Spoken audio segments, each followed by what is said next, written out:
আমাদের যে শহীদদের পরিবাররা রয়েছে তাদের নিরাপত্তা ছিল এই রাষ্ট্রের সর্বপ্রথম দায়িত্ব, কিন্তু এই নিরাপত্তা দিতে রাষ্ট্র ব্যর্থ হয়েছে।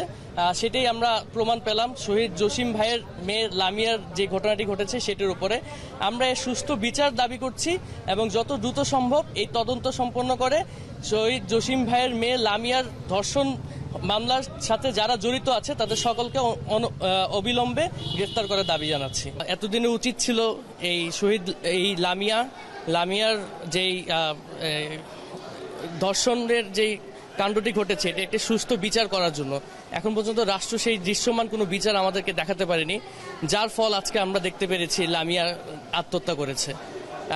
আমার শরীর হাত পা এখনো কাঁপতেছে এটা চিন্তা করে যে এই দেশে আসলে আমাদের শহীদদের পরিবার, শহীদদের ছেলেমেয়েরা সেফ না, তাহলে এই দেশে আর কারা সেফ থাকতে পারবে?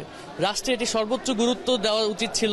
আমাদের যেই জুলাই গণঅভ্যুত্থানে যে শহীদরা রয়েছে সেই শহীদদের পরিবারকে, শহীদদের আত্মীয় স্বজনদেরকে সর্বোচ্চ সিকিউরিটি দেওয়া, সেটি দিতে ব্যর্থ হয়েছে। আজকে সেটি প্রমাণিত হলো।